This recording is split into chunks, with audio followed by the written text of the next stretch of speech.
Recording in progress.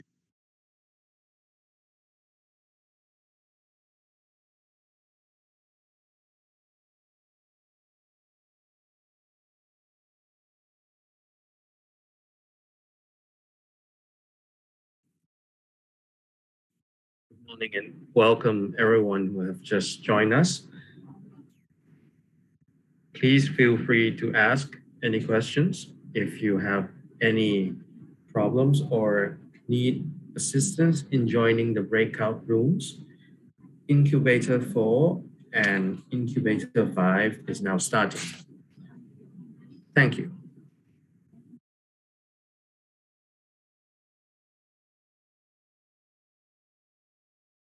I'm Recording in progress. Excited, and so many people are attending today. So very, very warmly welcome all of our participants.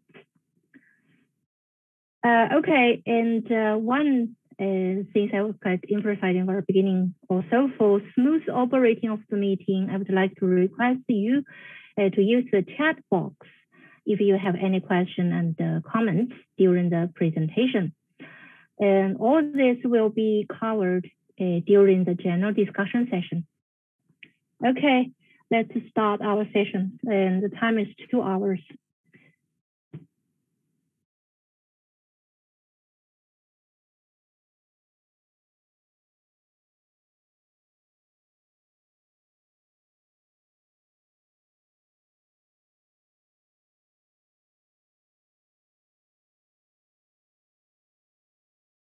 Excuse me, Lisa. I think you just turned off your microphone.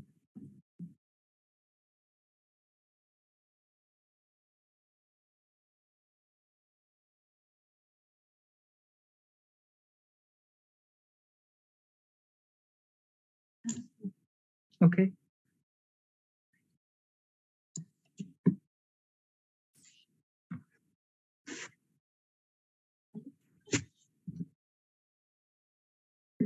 Yeah, it's still no sound coming through.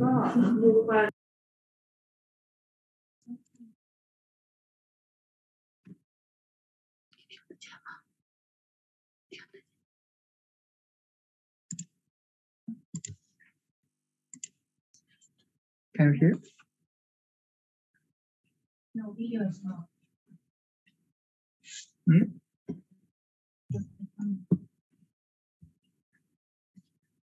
Hmm.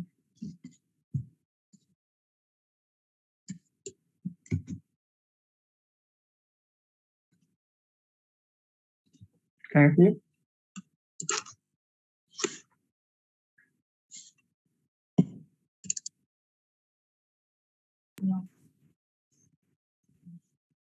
Using two computers right now, because right now the microphone of your assistant is on and not yours. Hello, and everybody can hear the voice?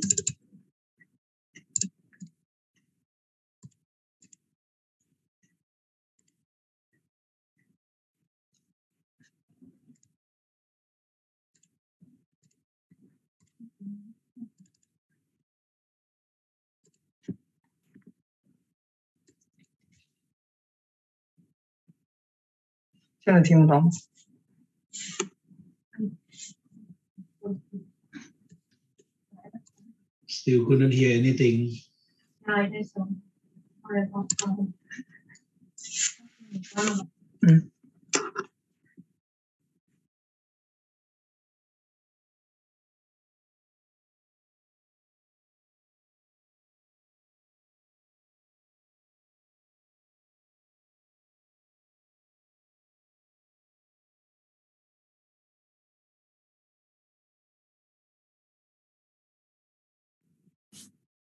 There is no sound coming. You have to please turn on your microphone. All right, now it should be good. Can you try to speak? No. 这个，你把啥提上来？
Lisa, are you still there?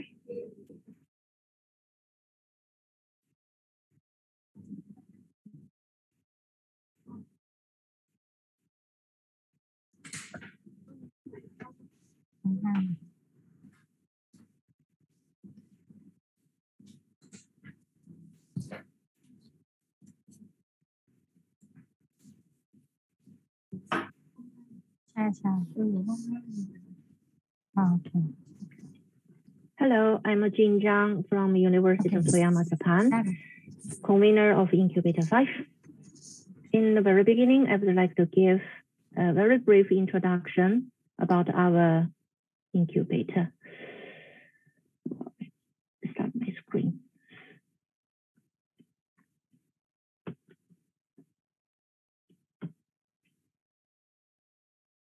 Okay, the title of our incubator is Nothing Marginal About Asian Marginal Seas.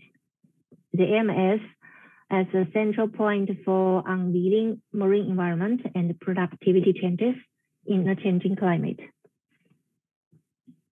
We all know that the Asian Marginal Sea is a very important region for human society due to the region's productivity, fishery resource, and large population on the surrounding land. There is no doubt that the changing climate, together with the human economic activity, has wrought significant changes in the hydrological and biogeochemical cycles, affecting the ocean structure and marine ecosystems in the Asian Marginal Seas, and ultimately impacting productivity and fisheries. This incubator will present the latest advance on the science of the Asian Marginal Seas, review the significant environmental changes, and demonstrate the valuable science solutions to serve society needs, in particular for fisheries and nutrient management. This April, a program for international cooperative studies to exchange information and ideas on the Asian Marginal Seas has been approved in the WESTPAC. Co-PIs are Song Hyung and myself, Jin Zhang. Based on the concept of this program, the agenda today of this incubator session consists of 3 parts. Topics, content in program, and communication with fishery, climate, and the social sciences, and the general discussion. Prior to explaining today's agenda, let me briefly go through the Asian Marginal Sea program. This program mainly concerns the marginal seas in East Asia, such as the Sea of Okhotsk, and MSJKR, which means the marginal sea surrounding by Japan, Korea, and Russia, East China Sea, and Gulf of Thailand. And it is a sense of 2 projects. The project 1 focuses on the nutrient footprint, which results in quantified understanding of a food chain in the ocean. Understanding of the food chain with the nutrient circulation evaluated by physical, biogeochemical ocean sciences can contribute to evaluation of fishery resources in the coming stage of global warming. Then project 2 is focusing on the long-term variations in the structure and the circulation of the Pacific Asian Marginal Seas, which is important for the proved detection and better prediction of the oceanic changes in this region due to global warming and climate change. The above 2 projects are supported by these 7 tools, including an arrangement of cooperative cruises and sharing monitoring data and new technology, communication with social science, and exchange student early career scientists. And this tool will be operated independently or simultaneous as a small working group as well.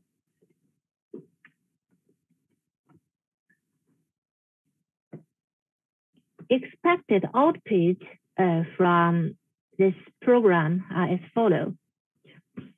And recommend the means of sustainable Asian marginal seas, enhance communication between the natural sciences and the social sciences. Moreover, new technology, data quality control, data sharing, and an international interdisciplinary interaction are also expected. Outcome of these programs are projected on the ocean decade outcomes, where are clean, healthy, and resilient ocean, and prediction and authoritative ocean, accessible ocean, and inspiring and engaging ocean can be expected. This incubator plan to enhance particularly the activity of the program and expand the exchanges of ideas outside of the program, especially the fisheries and the nutrient management. In the first part of this program, topics related to the behavior of the nutrient in the East China Sea, the MSJKR and the Gulf of Thailand, and the Sea of Okhotsk, and the long-term variation in the East China Sea and the MSJKR will be introduced. Then 2.2 and how the application of satellite remote sensing and the numerical model serve for the program also will be introduced. In the second part, communication with the fishery, climate, and the social sciences from outside of the program will be introduced. Well, examples for the relationship of physical, biogeochemical, ocean sciences to fishery and social science, and international law related to the UN Ocean Decade will be given.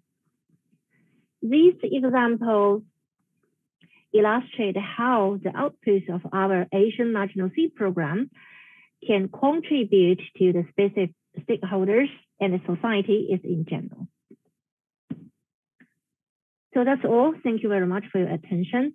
If you have any comments and questions during the presentation, please use the chat box. And this will be covered during the general discussion.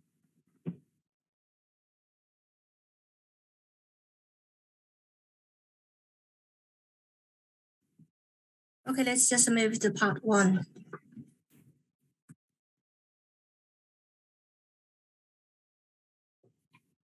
Hi, my name is Kyubon Kim at Seoul National University. Sorry that I am not able to participate in this meeting as I am now far away from the city. Thank you very much for providing me this opportunity to talk about the sources, fluxes, and the long-term variations of nutrients in the East China Sea and the MSJKR. The Northwestern Pacific Ocean undergoes considerable changes in water stratification and in receiving nutrients from the continent. In particular, there are large input of excess nitrogen from the land to the ocean through the atmosphere as shown here. So in this study, we try to examine the role of other sources such as cross-self fluxes in this region. Our field observations were conducted mainly through Korea East program. Here we are looking at physical and biogeochemical changes in this interconnected system altogether. The field observations were conducted every year in this region. Today, I'm going to introduce one published result about cross-self fluxes and one ongoing research for the long-term change in nutrient concentration in this region. The sampling for the cross-self fluxes were performed in winter since the water masses is vertically well mixed and there is minimum effect of precipitation and the river discharge in this region. The concentration of DIN, DIP, and radium-228 show the higher concentrations toward the Yellow Sea in this season. As is expected, nutrient concentrations show the vertically well-mixed features, and the nutrient concentration also showed good correlations against radium-228.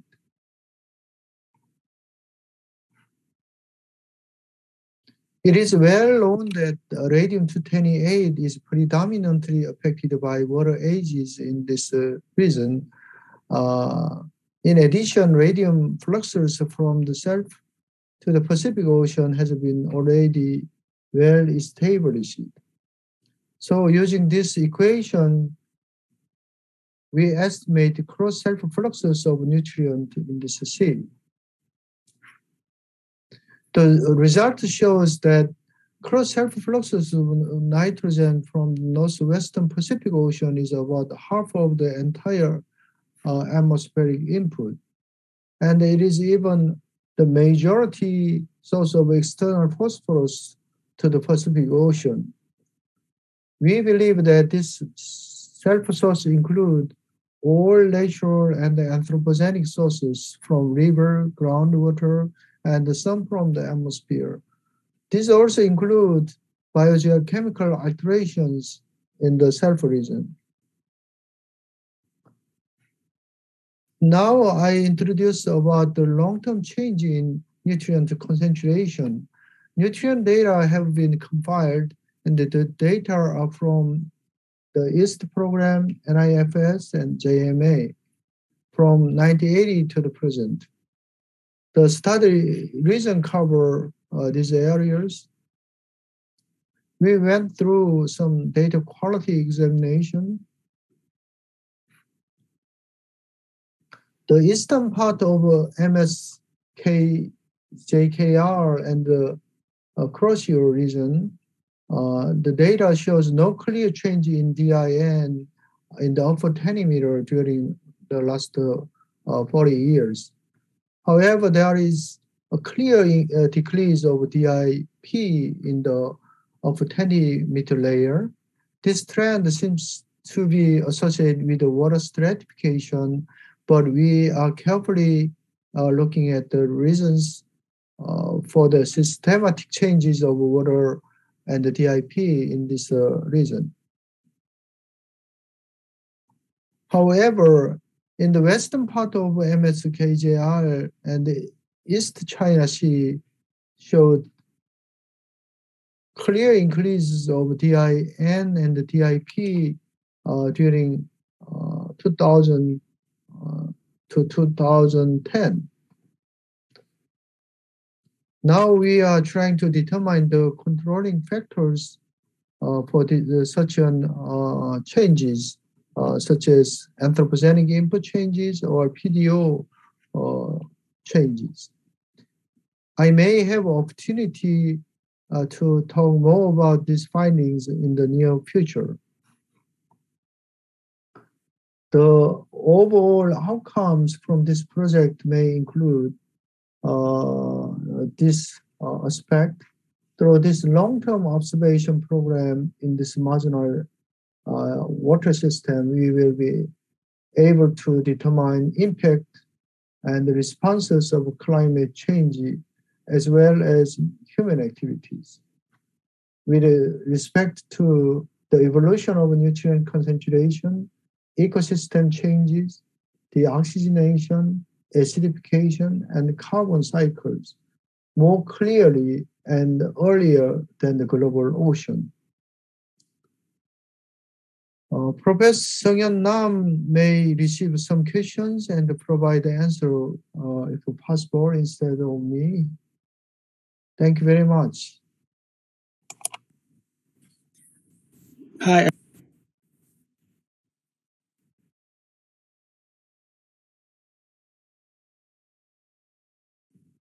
Okay, just move next one. Gulf of Thailand, will be presented by Anuku. Hi everyone, my name is Anukul Buranapatiprat from Department of Aquatic Science, Faculties of Science, Burapha University. Today I would like to present about eutrophication in the Upper Gulf of Thailand. What we know and do not know about nutrient loads into this region. The Upper Gulf of Thailand is a semi-enclosed water body, a very shallow one with average depth of 15 to 20 meters. And most rivers in Thailand, including Chao Phraya, the largest one that runs through Bangkok, the capital city of Thailand, emptying fresh water in here. So it looks like an estuary. The discharge of the Chao Phraya River vary with seasons.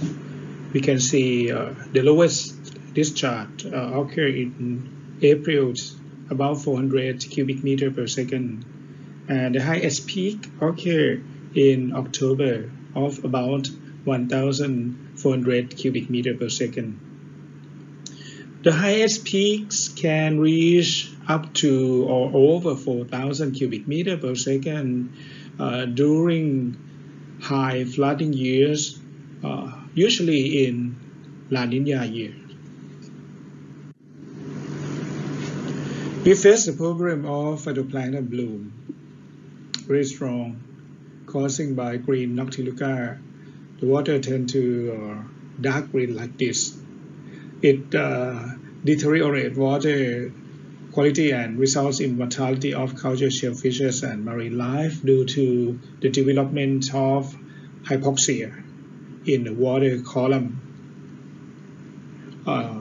This one shows you that the incidents occur in the northeast of the Upper Gulf of Thailand because of monsoonal wind and current that move to that way. The hypoxia also occur in the west of Upper Gulf of Thailand as well, when the monsoon change the direction from southwest to the northeast, and discharge water move to the west like this.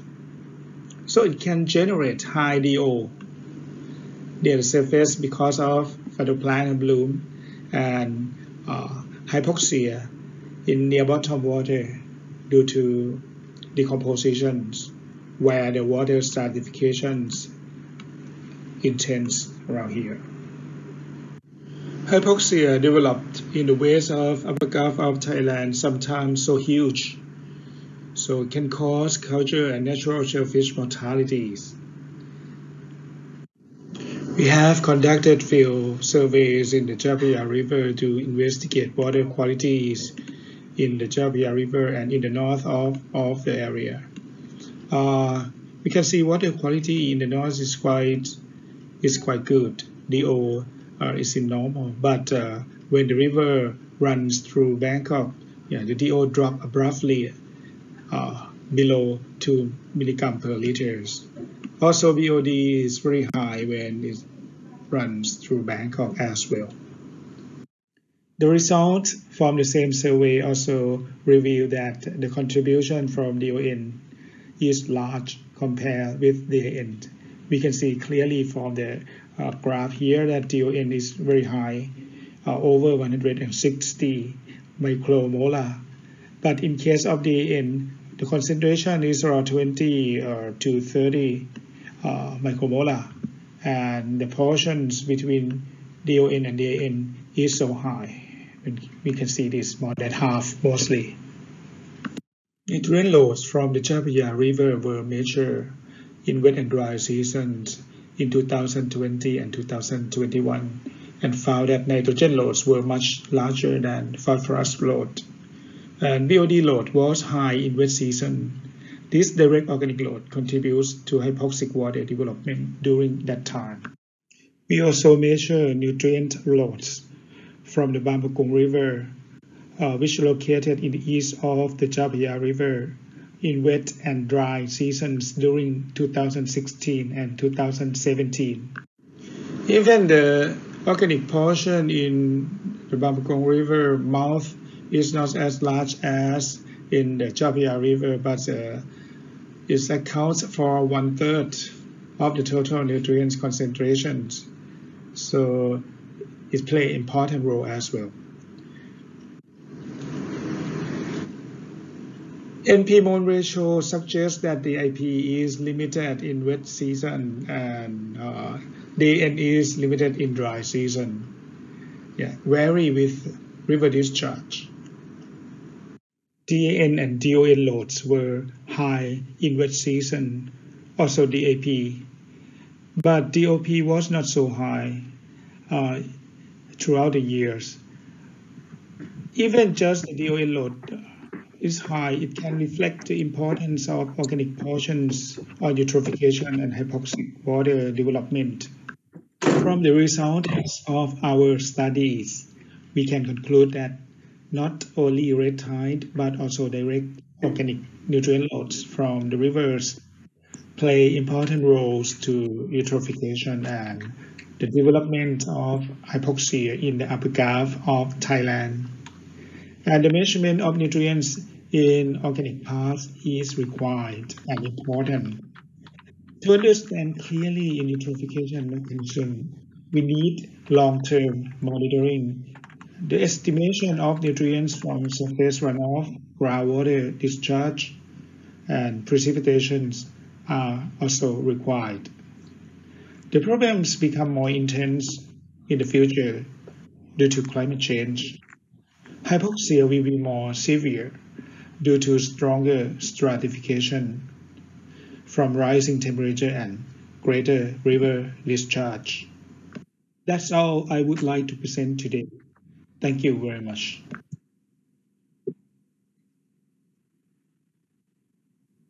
Okay, thank you. Next, and will provided by from Russia and the Sea of Okhotsk. Good afternoon. My name is Vyacheslav Lobanov. I will talk about the results of our studies in the Okhotsk Sea associated with pulse eutrophication of the Academy Bay by dead salmon. The lead of this research is Dr. Pavel Tichenko, who is unfortunately unable to present these days, so I will talk on behalf of him. Academy Bay is located in the northwestern part of the Okhotsk Sea. This is very wild, a remote area, not many settlements, no industry. But this area is famous for many whales that comes to this area in the end of summer. So the bowhead whales every year observed in many numbers. There are many tourists also comes who observe these whales. But the question is why the whales concentrated in this area? What process provides enough food for the whales?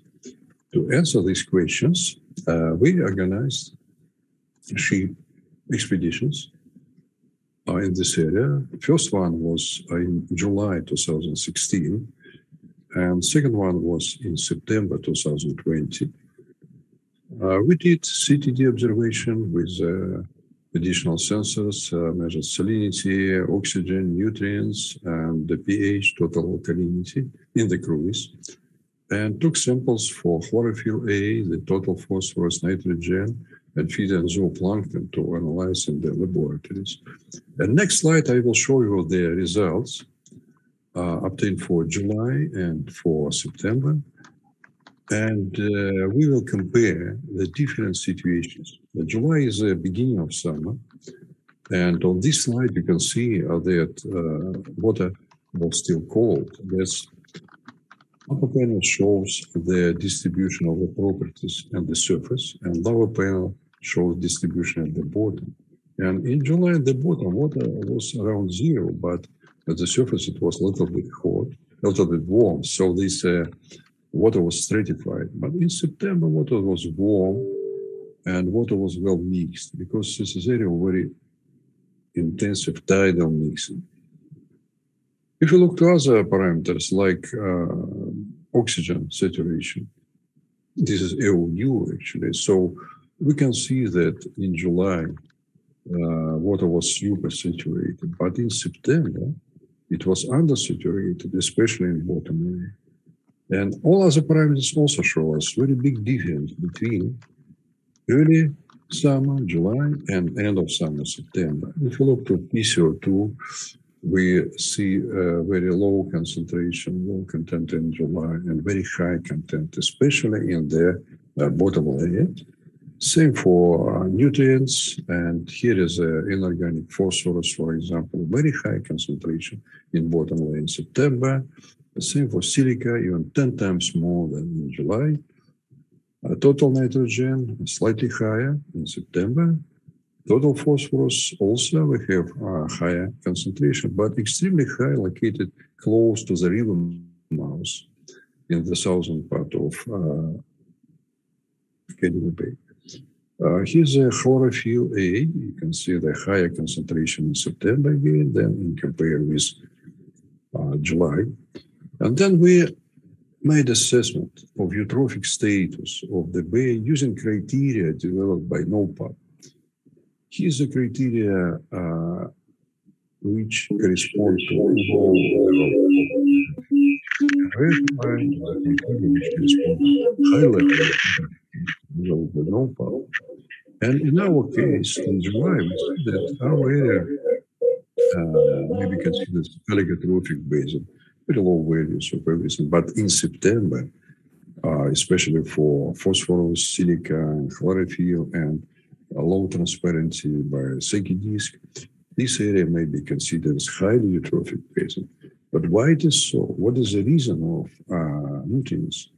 We checked 2 rivers which enter the bay, but the rivers are quite clean. So no anthropogenic stressors, because as I said, no industry, no settlements, and rivers are very short. And our hypothesis of high eutrophication in the end of summer is associated with salmon. There was the fishes which come to the area, to the rivers, they died, and they transported to the bay. And this is a source of organic matter for further transformation. Because various predators, which are many, the birds and other whales and bears, they very fast convert salmon carcasses into nutrients. And that provide very low trophic chain in this area. So our observation in comparison of July situation with September situation show in July the area is very oligotrophic. This is before the salmon come into the area. The concentration of chlorophyll very low. So this ecosystem not enough, couldn't provide enough food for the whales. But in September, situation is absolutely different. So after salmon come to the area, we have very high concentration of chlorophyll, up to 26 microgram per liter. And such ecosystem can provide enough food for the whales. So this is a research group, and Dr. Tishenko is in the middle. Thank you for attention. Okay, thank you, Slava. And then we will We will move Hi, to... everyone. I'm Sung-hyun Nam, professor of Seoul National University, Seoul, Korea. Here I will talk about the status and prospectus of science data and information on the East Asian Marginal Seas. This is one of the talks for the Decade Action Incubator Session 5, the changes in AMS. AMS means Asian Marginal Seas. Through this talk, I'd like to share my vision toward the long and continuous monitoring of the AMS. So here is the brief background. This is the map showing multi-decadal trends in upper 700 meters ocean heat contents from 1993 to 2019. You can see the AMS region here, and especially in the seas around the Korean Peninsula, you can see these red colors, meaning the significant heating. This is one of the most important regions of significant, very fast, rapid global warming. So the environmental conditions in these seas are largely affected by the global warming and climate change. And the seas around the Korean Peninsula consist of shallow sharp seas and deep marginal seas, where very multiple physical and chemical processes modulate shaping the environments. To study those processes, we launched the Korea East program. East means East Asian Seas time series. So this is East 2 region. This is the East 1 region. Actually, these studies originally initiated in 1990s, early 1990s, through the program named CRIMS, Circulation Research of the East Asian Marginal Seas. Even though there have been many efforts to collect the hydrographic data starting from 1930s by Japanese, Russian, and Japanese scientists and so on, but international collaboration was initiated in 1990s. And through this international collaboration among the 3 countries, Japan, Russia, and Korea, we could collect modern accurate scientific data from top to very deep parts of the sea by these pioneering scientists. In 2000s, this CRIMS program is officially as one of the PICES program. PICES, the North Pacific Marine Science Organization. So it is called CRIMS PICES. And East 1, East Asian Seas Time Series program, is also launched to continue those scientific activities. And at that time, the US scientists joined the force through the ONR, Office of Naval Researches, funded program named JES, Japan East Sea Program. Through the JES programs, US scientists deployed many modern instruments in the sea to collect a great amount of scientific data in this area. Then now, in 2010s, the Korea and Russia continued the international collaboration to collect the data in the western part of the sea, particularly through the East 1 program. And then now in 2020s, through this WESTPAC AMS program, where the more than 8 countries are already participating, we will continue the international collaboration especially through the UN Decade of Ocean Science programs. Here, I'd like to emphasize 2 different observations, in situ observations.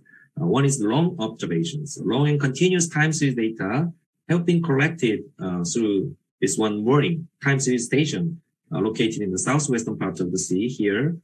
It is called EC1, and EC1 have been maintained over 25 years since 1996.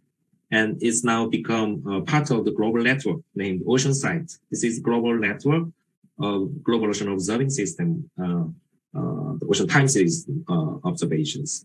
And the data collected from 1996 to 2020 are available through the CNOA, the data repository here with this DOI. And the other example is intensive observations. This year and next year, we will collect great amount of the observational data in the southwestern part of the sea by deploying the modern instruments like gliders, vertical microstructure profilers, bottom mounts, and wire worker, and so on. This is part of the US-Korea joint cruises and joint collaborations and funded by the US ONR, the MJS program. So through this new AMS program and one project named Long-Term Variations in the Structure and Circulation of the Pacific AMS in response to the global warming.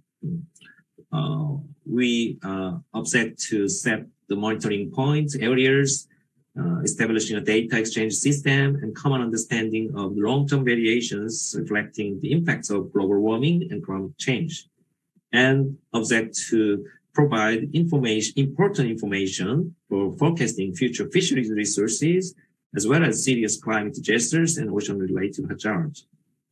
So the complex environmental conditions in this area need to be monitored through the national and international programs. For the national program, we'll continue the Korean national program, EAST program, with new programs starting from 2023.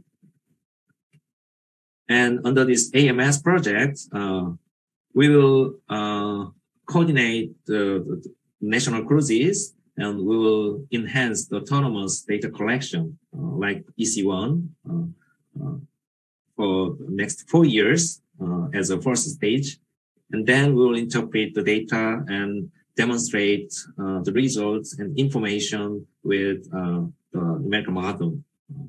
And then on the second and third stages, we will better communicate with fisheries scientists and social scientists and provide some AMS health index and provide the and recommendations for the general public.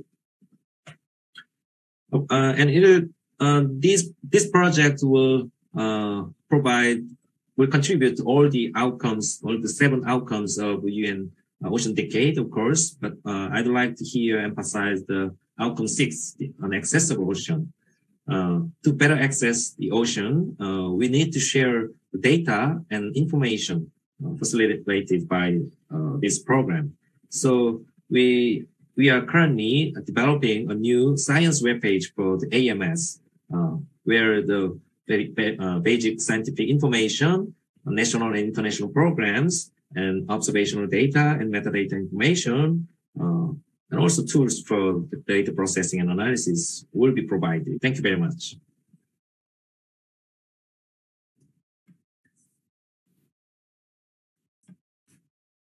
Okay, and let's move to the next long-term variation provided by Tomohiro Senju. Hello everyone, this is Tomohiro Senju from Kyushu University, Japan. Today I'll talk about long-term variations in the marginal sea surrounded by Japan, Korea, and Russia, MSJKR.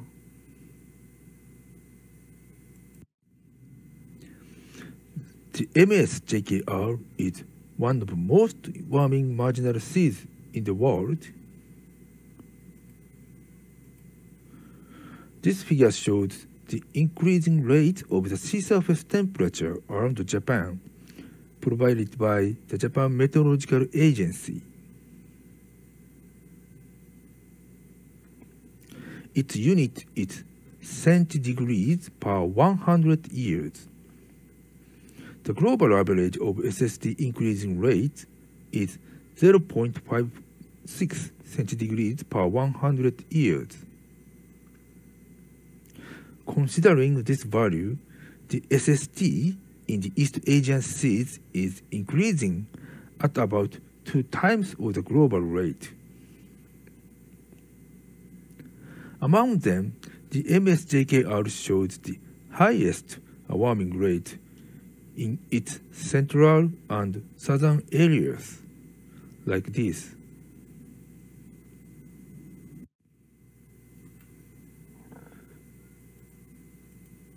The warming signals can be also found in the deep water in the MSJKR. We investigated recent variations of potential temperature in the 4 representative areas of the sea, that is JW, JE, YB, and TB.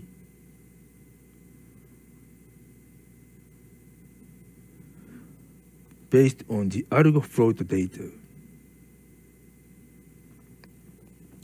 The right panel shows the time series of the yearly mean potential temperature at a depth of 600 meters in each area. As shown in the red trend lines, all the areas show a positive trend.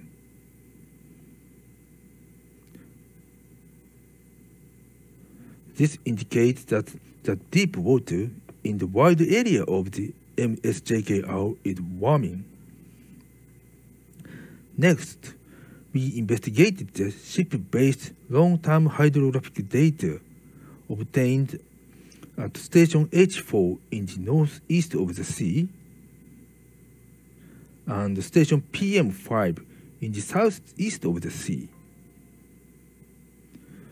To see when the warming was started.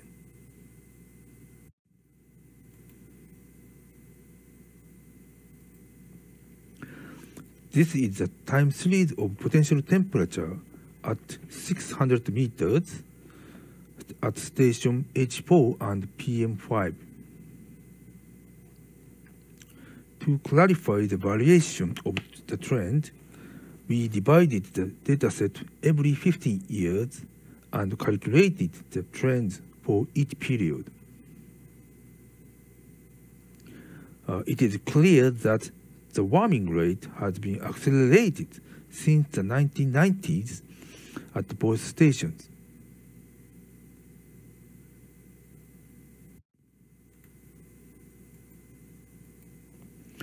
The dissolved oxygen concentration is also decreasing from the 1990s to both stations.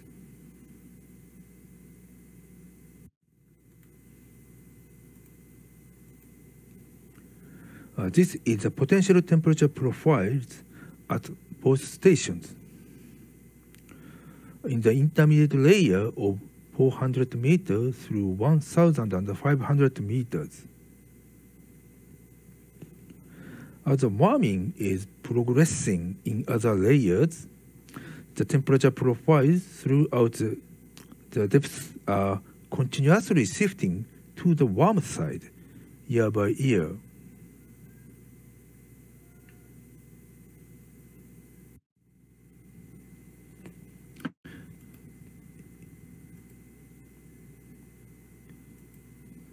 It is known that the deep water in the MSJKR is formed by the deep convection due to surface cooling in winter.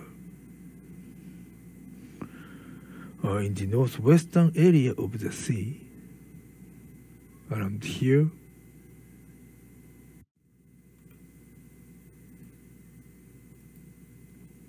therefore, we investigated the winter air temperature at Vladivostok near the deep water formation region. The winter air temperature has been increased, particularly from 1990. This suggests that the warming in the MSJKR is associated with global warming. I have introduced the rapidly changing MSJKR. As you know, there are two measures against climate changes, that is, mitigation and adaptation. For the fisheries in the rapidly changing MSJKR, adaptation strategies are urgently required. To make effective political enforcement based on a long-term management of fishery resources, the information about the long-term variation in the ocean is essential. We would like to contribute to a healthy and resilient ocean and a productive ocean in the UN decades through the oceanographic studies.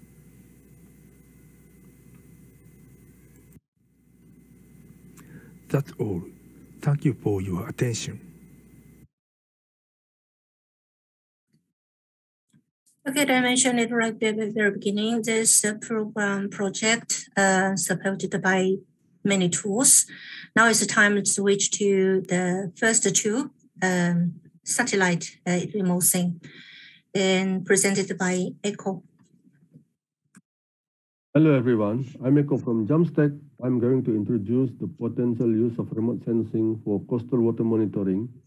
Especially here, I will be more focusing on the red tide detection.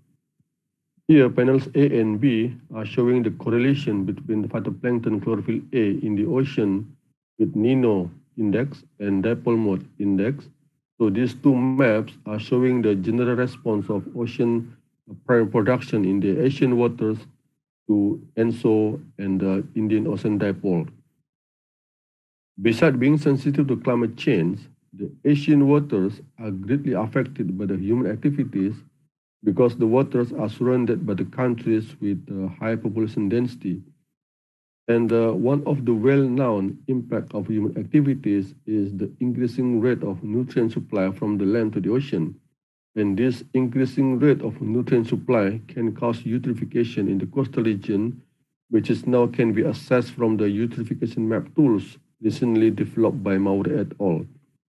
And now the indication of eutrophication is the increasing chlorophyll A concentration along the coastal region of Asian Marginal Seas within the recent 2 decades. Even though it is not always, the increasing rate of nutrient supply from the land to the ocean can cause red tide. And based on the previous works by Wang and Loom, there is tendency of increasing red tide occurrence in the East China Sea and the South China Sea. And very often, this red tide can cause very serious fisheries damages and economic losses. So it is need to have a system that can provide the end users and the stakeholders red tide related information so that they can be used for the early warning. But one of the most challenging aspects, if we are trying to map the red tide by using remote sensing observation, is the red tide causative species can be very variable in space and times. So here are some examples of the remote sensing application for red tide detection in the 3 different coastal regions. On the left is detection of red tide caused by Noctiluca scintillant in the upper Gulf of Thailand by using the MODIS data and the algorithm proposed by Dwivedi et al. In the middle panel is the case study in the Seto Inland Sea, Japan, where I developed red tide algorithm for detecting the Carinia mikimotoi bloom. And very recently, Frank et al. Also developed algorithm mainly for detecting red tide caused by Satonella species in the area KSC. So this kind of algorithm can be a candidate that can be implemented into the monitoring system, of course, after further verification and validation. And last September, red tide outbreak was also reported in the eastern coast of Hokkaido, Japan. And this red tide also caused very serious fisheries damages and economic loss. And actually, we are under developing a system or website that can provide ocean color related data or information such as chlorophyll A and red tide product in near real time. But currently, the system is only implementing my algorithm, which is algorithm for detecting red tide caused by Karenia mikimotoi. So the system seems to produce the map of Karenia mikimotoi bloom over a large spatial scale as indicated by the red color here. But I think it is too early to decide that the recent red tide in Hokkaido was indeed caused by Karenia mikimotoi, because based on the field observation by other research groups, the recent red tide in the Hokkaido was not caused by Karenia mikimotoi, but by other species of Karenia, which is Karenia saliformis. So we are still working on these issues, whether we have to develop new algorithm specifically for detecting red tide caused by the Karenia saliformis, or we just need to do some modification on the available algorithm. And the other important aspect in the detection by using remote sensing is the spatial resolution, especially for the small embayment or coastal region like Tokyo Bay, Manila Bay, and Jakarta Bay. As can be seen here, there are many spatial details that can be captured by the satellite imageries with the 250 meters spatial resolution compared to the satellite imageries with the 1 km spatial resolution. So as a summary, the ocean color remote sensing offers a valuable and effective tool for observing the Asian Marginal Sea ecosystem changes over a long-term period, as well as in near real time, which are greatly affected by climate change and human activities. But to be able to effectively utilize remote sensing observation, accurate model or algorithm are required. And specifically for the coastal waters and small embayment, high spatial resolution observations, such as by the Korean GOSI-2 and Japanese SGLI, are required to understand the changes in more detailed spatial features. Thank you. Okay, next tool is about numerical model. Will be presented by Xinyu Guo.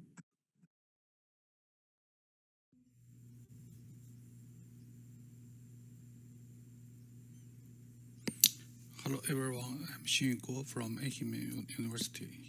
My title is Hydrodynamic Model and its application to environmental and ecosystem issue. So the first question, what is hydrodynamic model? The model actually is solve this equation with some condition. So the condition include wind speed. So you can now actually you can very easily find such product. It calls ocean analysis. So for example, from ECMW and also for ENCA, those data center actually provide you the global ocean analysis product. Usually its resolution is 1 degree or maybe a little high. And but you know, for those global ocean, maybe it cannot solve you all questions. So usually you need to develop a regional ocean model. So here is an example for cruise ship, and we call this Jacob. And so this one uses some atmospheric flux, and also use some data assimilation technique, and then provide good estimation on the ocean state. So provide you daily result of ocean current and also temperature and salinity for this 27 years. And use this product, you can do some, solve some physical oceanographic issue. For example, you can diagnose the seasonal and also interannual variation of glacial transport. And also you can diagnose the exchange of glacial and the shift water in the Eastern Sea. And with some addition to its calculation code, you can apply this model to some fisheries issue, like show this paper. And also you can do some simulation for the pollution in the North Pacific Ocean. And also you can solve solve the nutrient and also phytoplankton equations in the North Pacific to estimate the primary production, and also develop it to some carbon issue in this paper. And this is for some a little high, large regional part. For some base scale, and you can do very similar things with almost the same step. So here I show you two examples for those base scale application.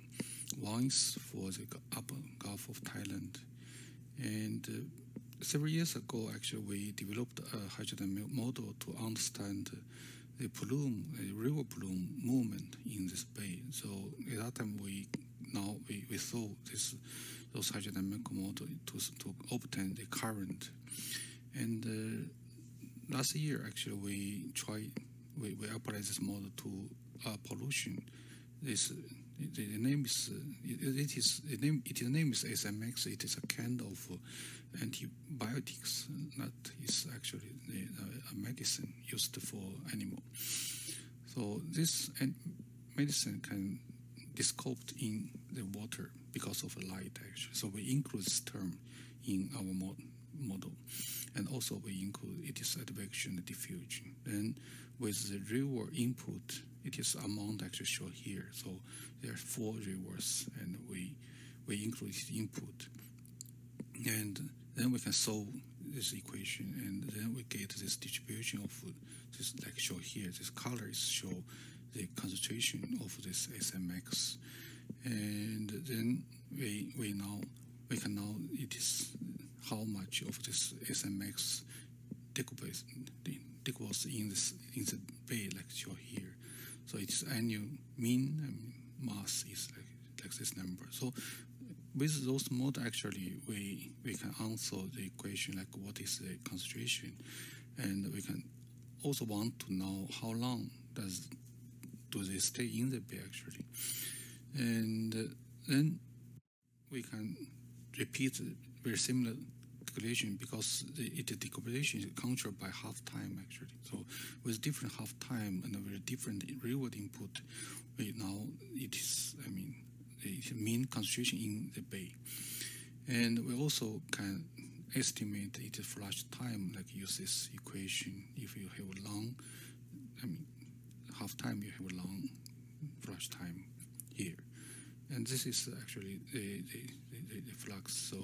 So anyway, so with this estimation, you can answer those 2 questions. So another issue is in a bay. So in a bay, so how many? You know there are 2 kinds of nutrients. So one is from river and another from ocean side. So we want to know how much of each nutrient contribute to this primary production for all phytoplankton biomass in this bay, and also to the nutrient inventory is also one issue. So we apply actually this research is carried for the Seto Inland Sea, that is very same enclosed bay in Japan, and this bay actually has some very serious environmental issue in 1970s. So at that time there is some law to limit the nutrient input in this bay. So and as a result, you can see it's reduction of nutrient concentration. And so to understand this change, actually we made a hydrodynamic model shown here, and also we apply NPDZ type model to this. We solve those problems and also separate these 2 kinds of this nutrient. Then as a result, we know the river source of DN has this distribution. So near this river mouth, actually, it is a river source of nutrient there. But for most part of this inland sea, actually, you can find the oceanic nutrient contributes most part of this bay. So the mean volume is like here, 16% of nutrient is come from river and 84% come from ocean. So for biomass, the river nutrient support 20% and oceanic support 80%. So yes, so So this is still ongoing actual research. So my conclusion for this talk, today's talk is hydrodynamic model is a good tool for many marine issues, and maybe people can learn to use this. Anyway, thank you for your attention.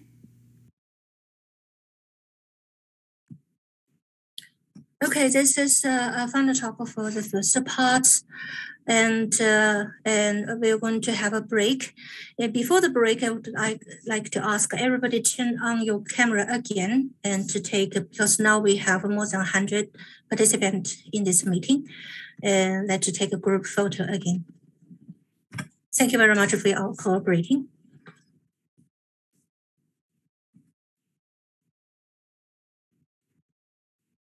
Because the big screen and we need a little bit of time. Please turn on your camera if you can.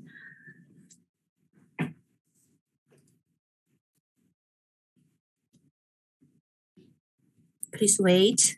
Okay, it'll take time. Okay, let's take a shot. Big smile, please.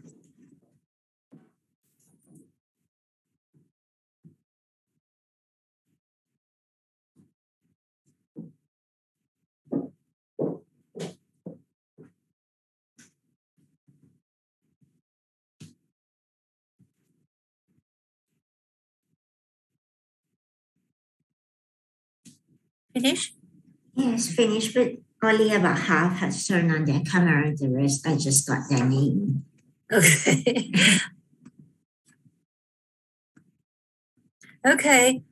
Thank you, everybody, very much. So let's have 5 minutes break, and please come back again. Okay, take a rest.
policymaker related to with UNDK. For the first time, we invited the fishery and the social scientists from outside of this program. Okay, the first one is about fishery and will be presented by Atsuko Yamaguchi. Yes, please. Hello, everyone. My name is Atsuko Yamaguchi from Japan. Today's my talk is about the life history of fishes and their relationship with the environment, but I will mainly focus on life history. Understanding fish life history is essential to predict how populations will grow and respond to fishes. The life history traits are related to each habitat environment at different life stages such as larva, juvenile, and adult. Today, I will focus on the life history of small commercial species, white croaker. This presentation will show the importance of understanding the properties of the environment concerning the habitat changes at each life stage to conduct oceanographic research that leads to fishes productivity. The East China Sea is well known for its high productivity and biodiversity. In the marginal areas at the western part of the East China Sea, there is Ariake Bay. This inner bay is characterized by the largest estuary, and it accounts for 41% of the total tidal flood area in Japan. Freshwater input from several large rivers results in relatively low salinity in the inner part of the bay. Also, its estuary serves as a channel for nutrients to pass into productive coastal waters. This unique bay had been called the Sea of Treasures because it functions as nurseries for fish and other organisms and produces abundant resources. However, the total catch of fishes declined significantly after peaking in 1987, and since 1990s, the effect of global warming has also been recognized. Therefore, we have been conducting studies on the life history of fish and their relationship with the environment for the past 20 years. In this presentation, I will introduce our studies on the white croaker as an example. The yearly catch of croakers in Ariake Bay has also been on a significant decline since the 1980s. It was required to elucidate the factors of catch decline. The average fish species composition over 10 years by our trawl surveys showed that white croaker is the most dominant species among the demersal fish assemblages. White croakers distribute are widespread in continuous localities with different environments out of Ariake Bay.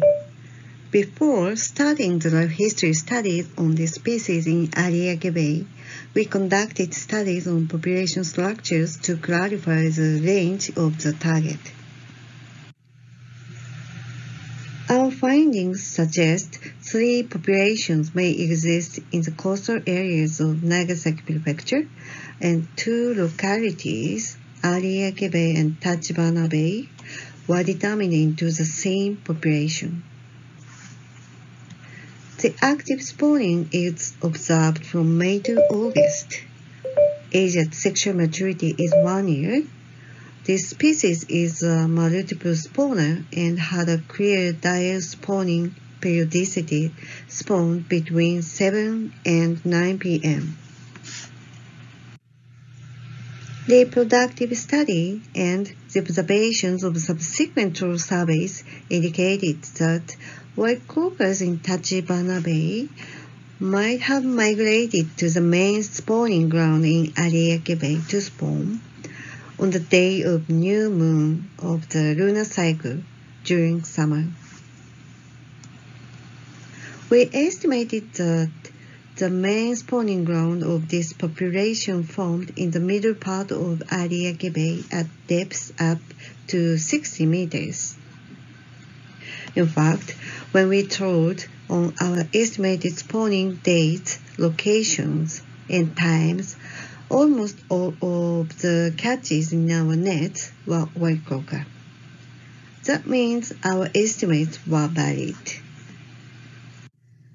We also investigated the early life history, distribution, and feeding habit of larvae. Larvae have been collected at the western station but not at the eastern station of the bay. This means that the larva transportation route is at the west side of the bay. There are ontogenetic changes found in the distribution of larvae. They existed in high density in the colder and higher salinity waters of the density front formed on the deeper waters. No larvae were collected in the river mouth, whereas juveniles were abundant. This figure shows the salinity range of the distribution area for white croaker. A clear ontogenetic trend was observed in the salinity range. Large and juveniles tended to extend their distribution area to include a lower salinity range during ontogeny. This fact is related to that as they become juveniles, they enter into the river mouth. Here, I will summarize the transport mechanisms and nursery ground of white croaker eggs and larvae revealed by field oceanographic and biological surveys and DNA analysis. Croakers spawn in the bottom layer at the middle part of the bay. The larvae are passively transported. Water currents in Ariake Bay are significant for larvae to reach from the spawning ground to the nursery ground. Larvae fed preferentially on copepods throughout early development. This species composition of the diet for larvae was species-specific. Ontogenetic changes in distribution and feeding habits were observed. Thus, the food availability, especially for early life stages, critically impacts their survival. Larvae stayed at the water column with a high salinity in the shallow waters. Then, juveniles entered exclusively in the lower reaches of the inflowing rivers. We consider the reproductive strategy is adapted to the unique environment of Ariake Bay with its large tidal range and fast currents. The estuary of the river is an important nursery ground for the white croaker at earlier life stages. In the maximum turbid zone, zooplankton biomass is high. In addition, the high turbidity provides shelter to larvae and juveniles from predators and delivers optimal temperature and salinities. Our studies have revealed the life history and unique reproductive strategies in Ariake Bay population, such as nursery ground being distant from spawning grounds. But we need future studies on the larvae transport mechanism and the environment and food availability in the transport area and nursery ground to understand recruitment success of fish. Thank you very much for your attention.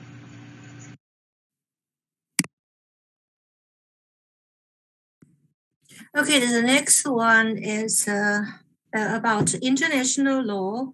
It will be presented by Yitong Chen. Good morning, everyone. This is Yitong Chen from Law School, Ocean University of China. So my topic is about international law response to UN Ocean Decade. My research background actually lies into the discipline of international public law, and I have some years research experience of polar law and politics, the law of the sea, the international environmental law, and climate change law. So my contents include three parts. The first one is nexus between UN Ocean Decade and international law. The second part is international law's response to Ocean Decade, and third one is my conclusion. So in 2017, the United Nations General Assembly decided to proclaim the United Nations Decade of Ocean Science for sustainable development for the 10-year period beginning on January 1st, 2021 within existing structures and available resources. So actually the existing structures and available resources usually refers to the Intergovernmental Oceanographic Commission and UNESCO, and also UN entities including the United Nations Department on the Law of the Sea and international and regional organizations and associated networks. The UN General Assembly called upon the IOC to prepare an implementation plan for the decade in consultation with member states, specialized agencies, funds, programs, and bodies of the United Nations, as well as other intergovernmental organizations, non-governmental organizations, and relevant stakeholders. The UN General Assembly also requested the IOC provide information on the development of the implementation plan and regularly consult with and report to member states on the UN decade. The UN General Assembly also invited the Secretary General to inform the General Assembly about the implementation of UN decade through its report on oceans and the law of the sea on the basis of information to be provided by the IOC. So usually the international legal regimes includes various conventions and agreements and also associated governing bodies, which includes the international and regional organizations. The ocean decade actually relates to various international legal regimes whose governing work relates or overlaps with each other. So there are numerous international agreements aimed at preserving the ocean, either in the form of treaties or frameworks which have various degrees of being legally binding. The ocean decade will be implemented on a voluntary basis within the legal framework of the United Nations Convention on the Law of the Sea. It represents an opportunity to build scientific capacity and knowledge to contribute to the goals of the 2030 Agenda for Sustainable Development. The implementation plan will provide technical support for a number of international legal documents that are being implemented or under negotiation. The ocean decade will have a direct impact by contributing data, information, knowledge, and increased capacity on the generation and implementation of international law. So what are those international legal regimes relates to ocean decades? It includes, but not limited to, various conventions and agreements. For example, the United Nations Convention on the Climate Change, including the Paris Agreement, and recently adopted a Glasgow Climate Pact in 2021.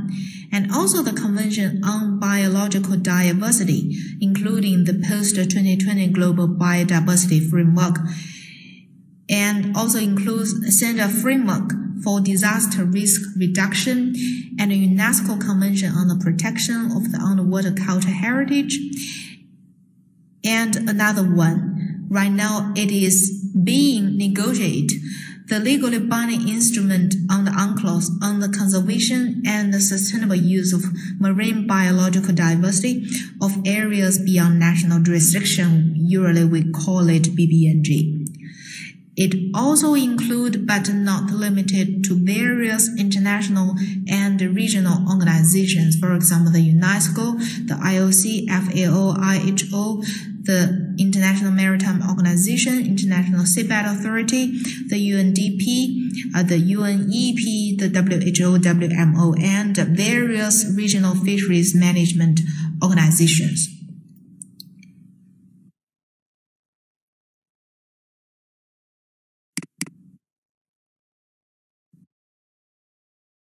In history, the development and advancement of marine science and technology always will promote the expansion of the fields of ocean development and conservation. And furtherly, all this will stimulate the emergence of new legal regimes with the corresponding scientific and technological achievements as their main content.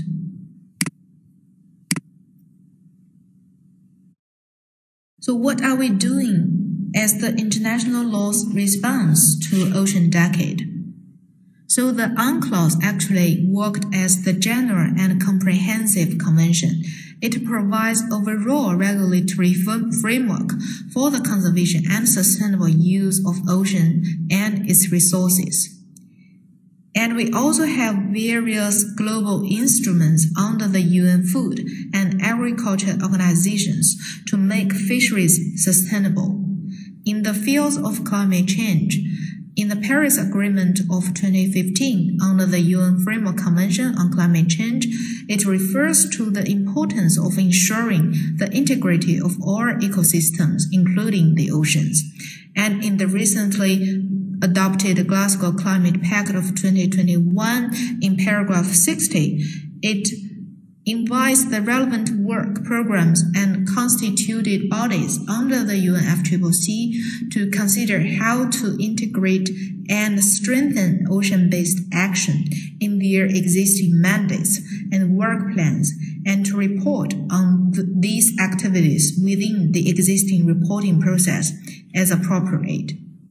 We also have the UN Convention on the Biological Diversity to manage marine and other aquatic ecosystems scientifically, and also the Regional Seas Convention and associated various regional fisheries management organizations to provide regional framework for conservation of the ocean health and its living marine resources. We have the International Maritime Organization to monitor the implementation of a series of international conventions against marine pollutions. So in the field of sea level rise, so actually the International Law Commission already began its work in 2018, which is the codification of international law relating to the sea level rise issue, taking into account state practice, relevant international cases, and customary international law to conquer the challenges from the marine litter and microplastics. So the Global Ocean Governance Agenda for Plastic Pollution has already been underway since the United Nations Environment Assembly established the ad hoc open-ended expert group on marine litter and microplastics.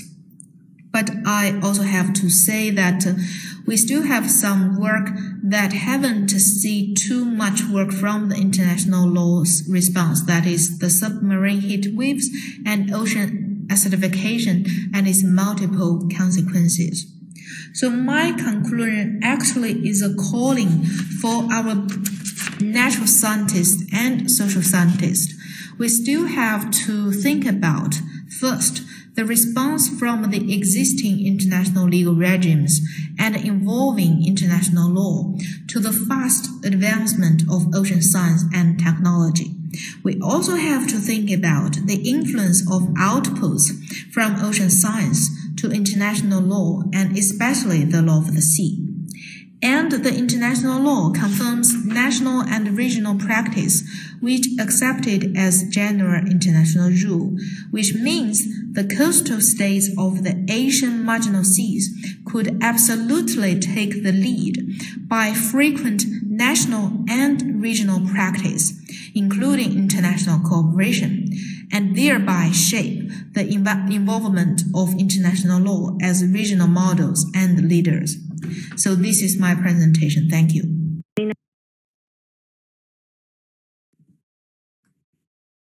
Okay, all this were our presented talk video, and now it's time and switch to the general discussion. And the discussion session is leading by Song Hyun and myself.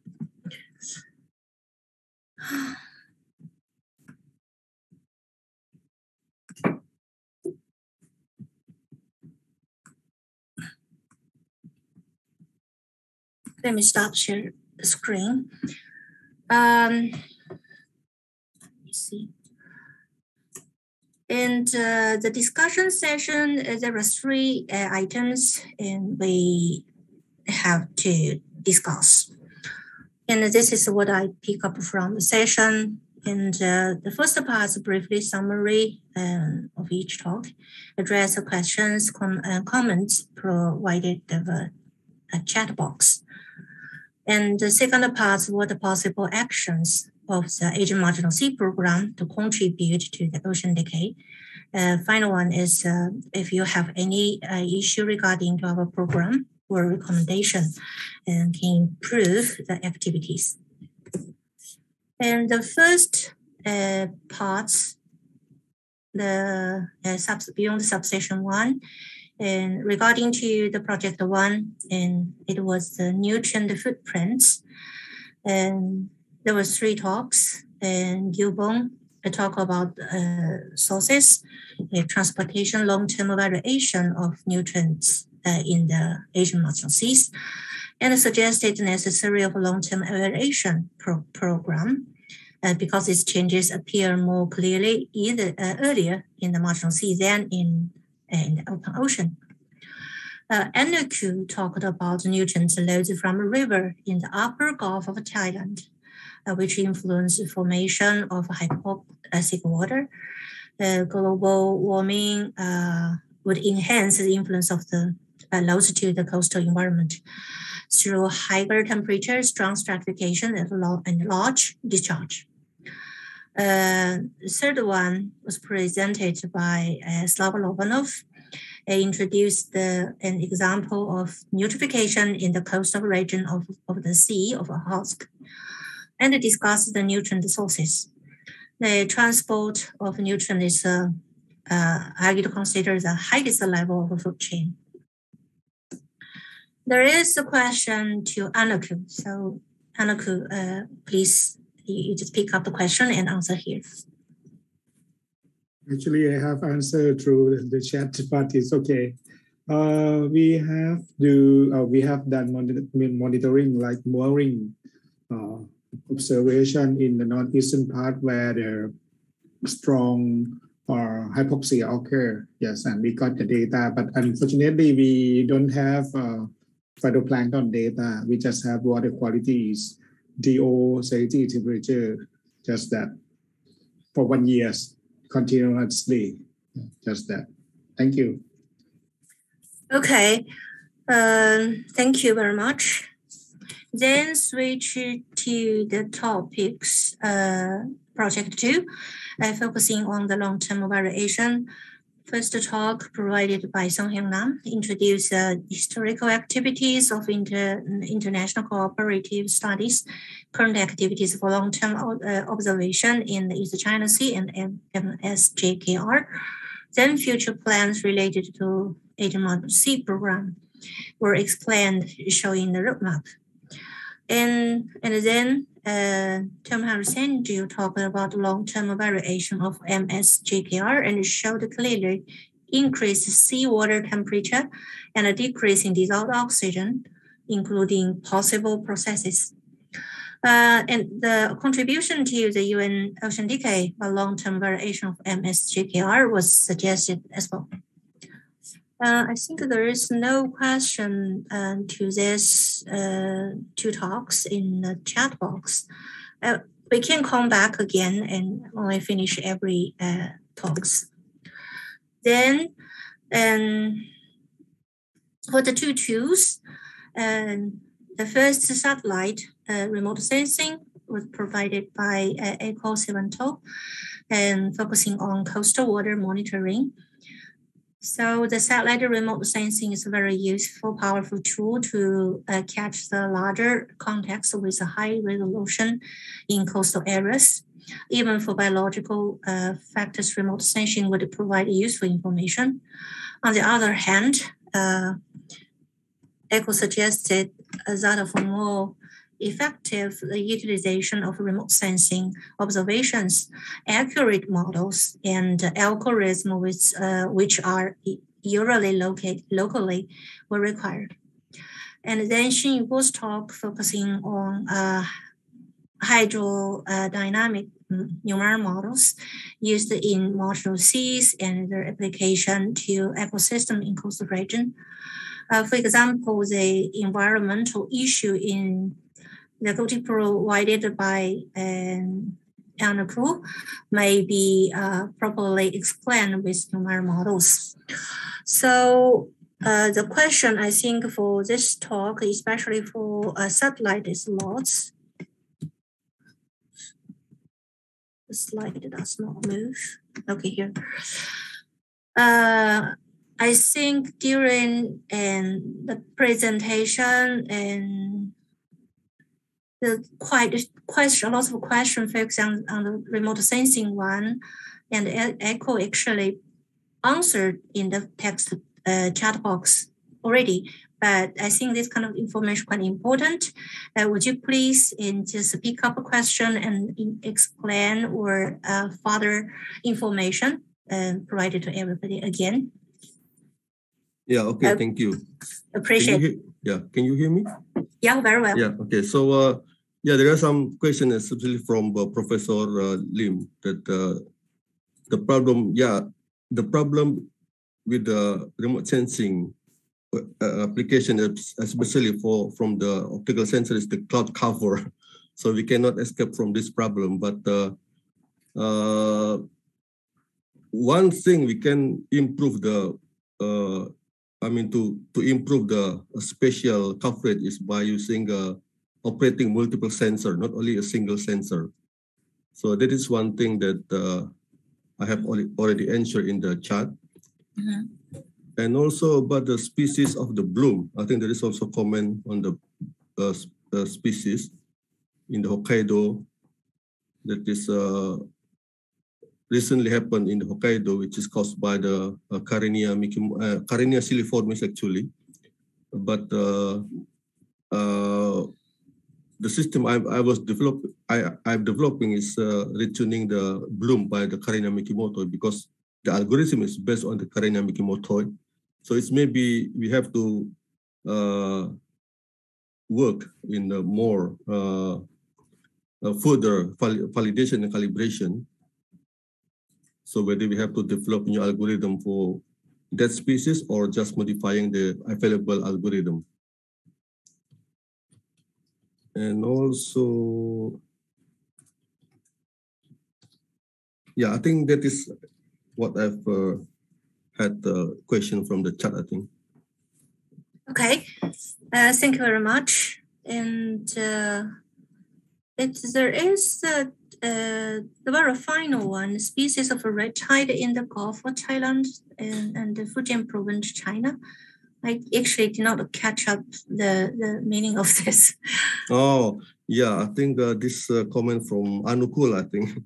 Yeah, so he said that the phytoplankton species that cause red tide in Gulf of Thailand changed from Noctiluca to Carenia, right? Not now, but there is a trend. There's a trend for that we found more blooming of Carenia. Yes. Yeah, actually, there are some algorithm available for detecting Carenia, for detecting Noctiluca. So we can actually, that is what we have to work together. Actually, we have to test the algorithm based on your in situ data. Because last time I think I received your in situ data, right? Noctiluca bloom. Yep. Yeah, so we can work together for testing and for the validating the algorithm. Sure.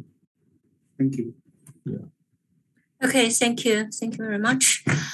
And then I mentioned it was our first trial to try to commit with social scientists from out of the program. And there were the two talks. The first from fishery side, and Asuko Yamaguchi, actually she could not make today. And actually there is no question in the text box, chat box. I'm going to pick up question again later.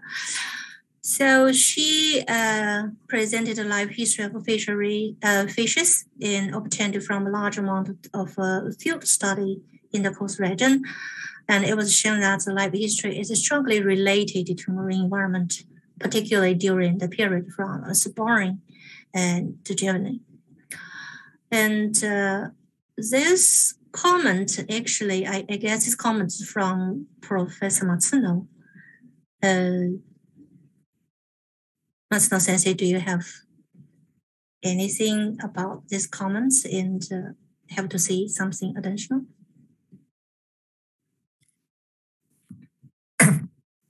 Hi, I think the lifestyle or life history of fishes would strongly depend on species and region. While I'm not the expert of the fishes, it would take a long time to understand the life history of the specified fish through field studies. It may be difficult to collaborate simultaneously. However, collaboration with scientists who study the life history of fishes, particularly dominant fishes in the region, should be one way to understand the relationship between environment and fishery resources. We need something like a bridge to connect the marine environment and fishery resources. This slide shows the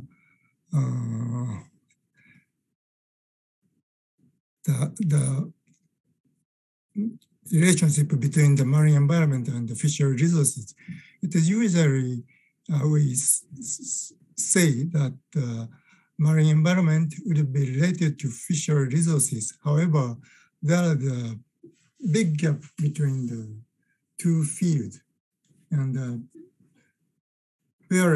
because the various processes between them are treated as a black box. If we can collaborate with scientists who study life history of fishes, quantitative evaluation of marine environment to fishery resources could be achieved, I think.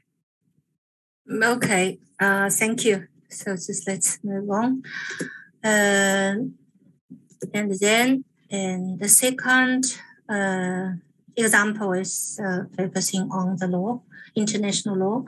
So there is no question at this moment. And so the first part about what are the possible actions for the MS program to contribute to the ocean decay. So in this session, we raised two examples related to their contribution to societies outside of ocean sciences. And what kind of other contribution to the ocean decay can be expected? And for this subsession, we have a co-chair, Song Hyung, and I would like to open to the floor. We have 10 minutes about this one. So just please ask question or raise your hand. Song Hyung, do you have anything to add? Oh, no. Okay.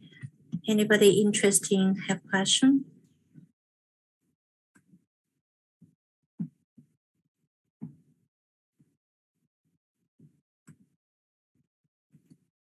Okay, I had better raise one issue. Okay, go ahead, please. Okay, from Professor Kyubum Kim's talk and my talk and Professor Tomharu Senju's talk, the long-term monitoring, long-term continuous monitoring were emphasized, right? So, and there was good discussion on the environmental issue in the Gulf of Thailand. So one of my questions is there any long-term time series station in the Gulf of Thailand? Oh, yes. I don't think there is long-term mooring station in there. Yeah, we or our scientists need to think about that, and we want to have it badly, but it's very expensive to invest like a long-term mooring station in there, as you know. But we will try. Yeah, sorry for that.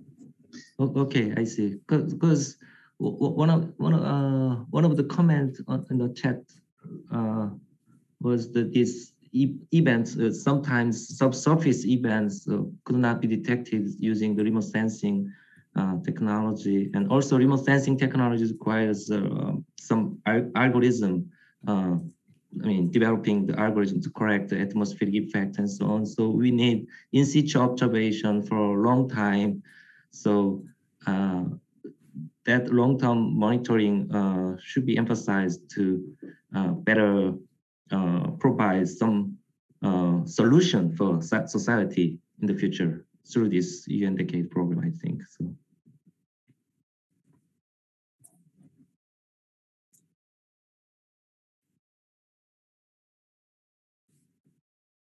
More question from floor?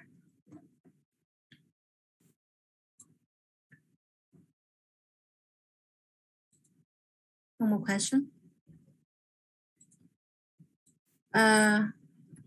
Okay. So then we move to the next question. Yes, okay. Go ahead. Is there any hand raised? You raise the hand, please. Okay. Please go ahead, Wenxi. Yeah, thank you very much.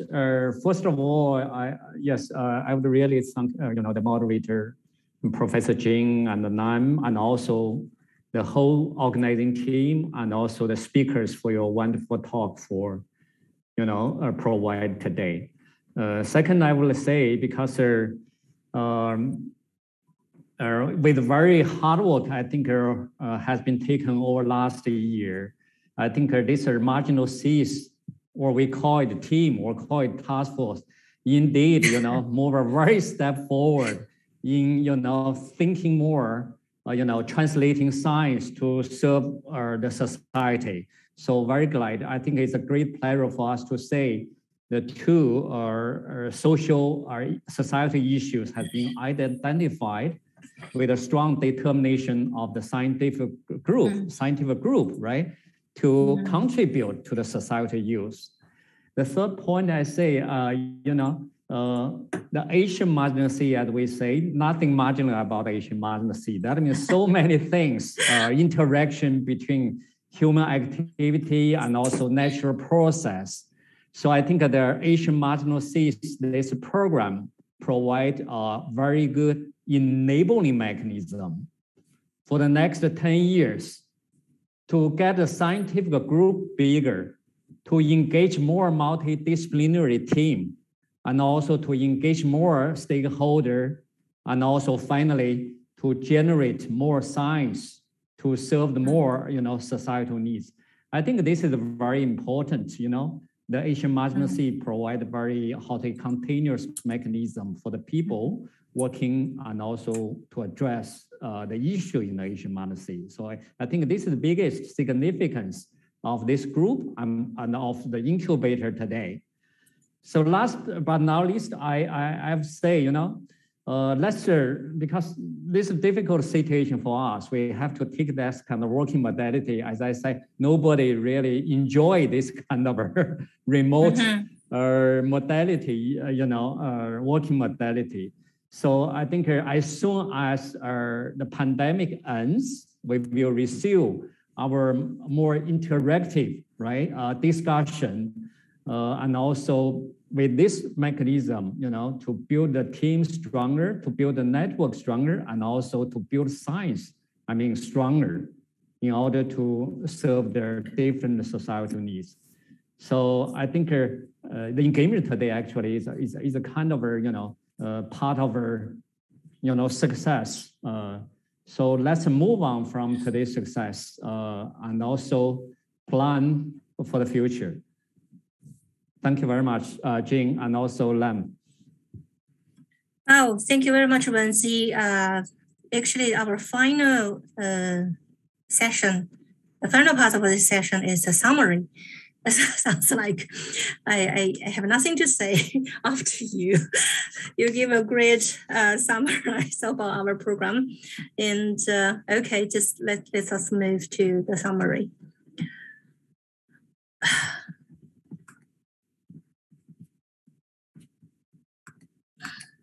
Share the screen. So this is actually some of the message and from what I learned from this afternoon morning. And we just, because this program is started, and the very simple outline of this program beyond the WESTPAC was introduced.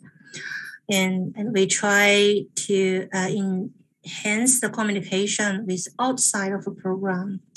And actually 2 topics we provide, and actually we learn from those talks. I think those things is the most important, but most difficult for us.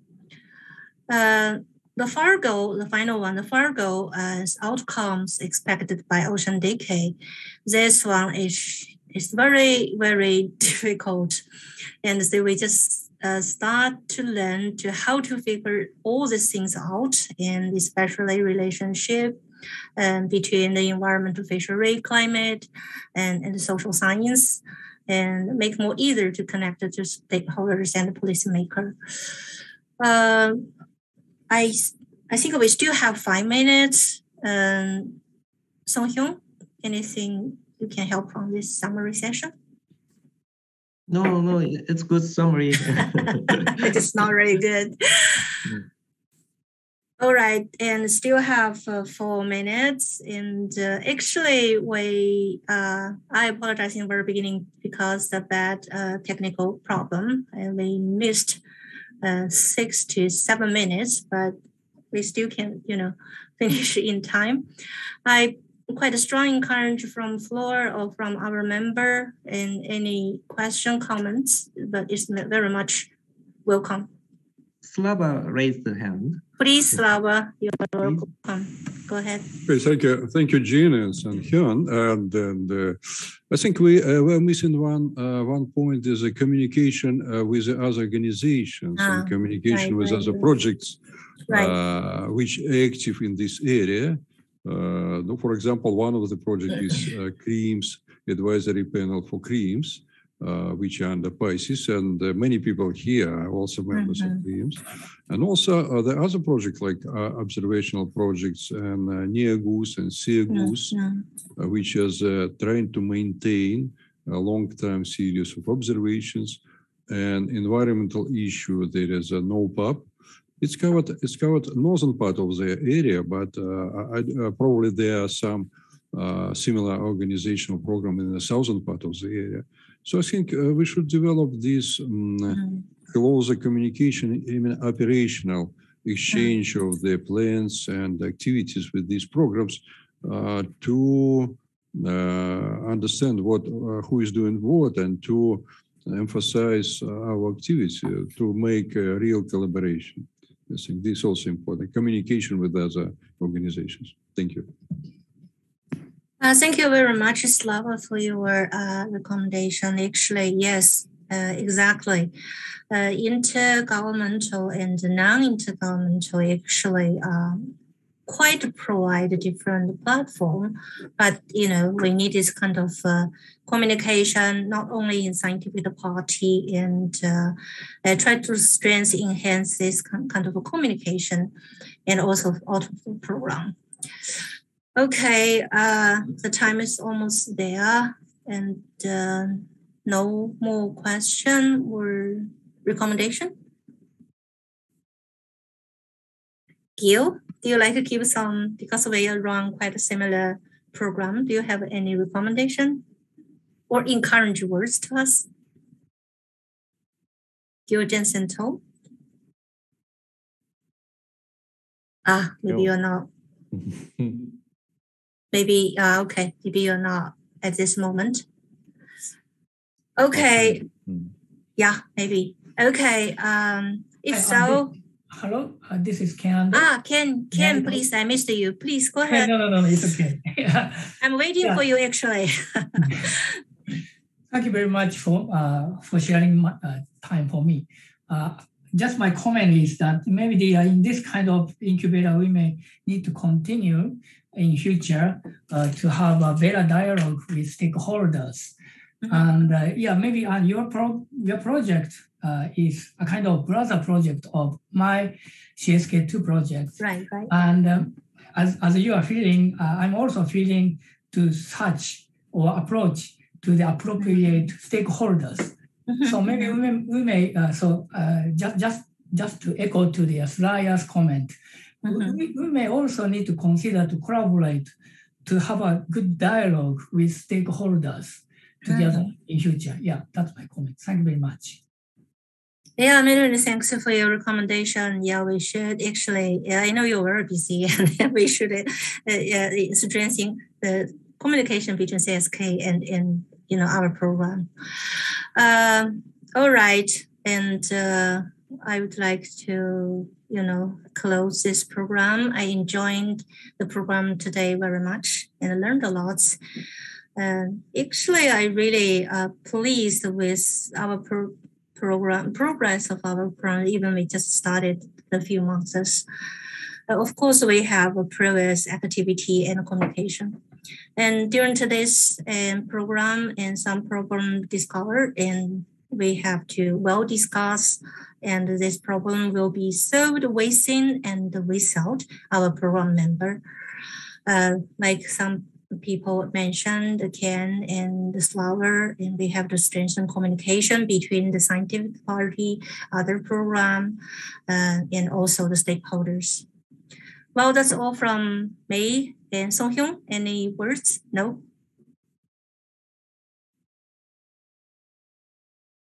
No? Okay. All right. So finally, I would like to thank all presenters and all participants again for your attending this meeting. Thank you very much. And please take care and keep active even during this very difficult situation. Hope we can see you sometimes in near future, face to face. Thank you. Okay, bye-bye. Right. Thank you. Tim. Thank you. The opening are going to start in 30 minutes. Right. Okay. Okay, thank you. You can watch from Zoom webinar and also YouTube, Facebook. Oh, great. Okay. See you soon. See you soon. Okay, bye-bye, everybody. Thank you, care. Thank you. Thank you.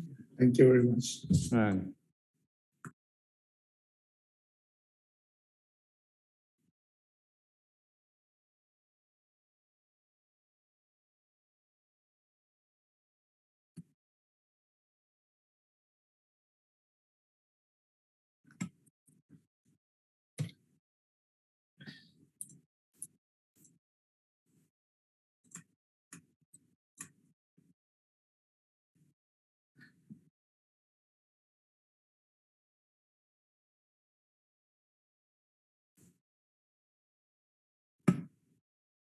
Is Guy still there?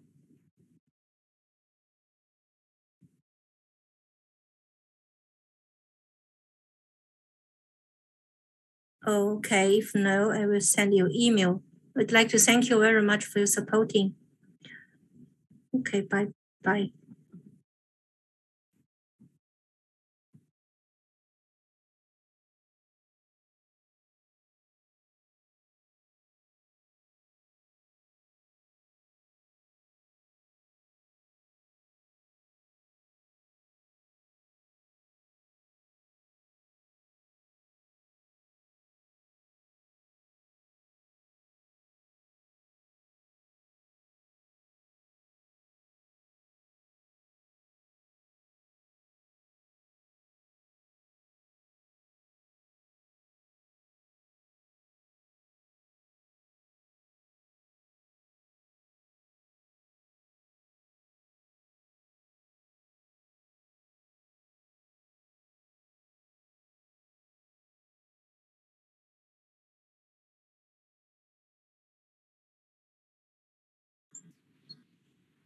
아유, 박대리가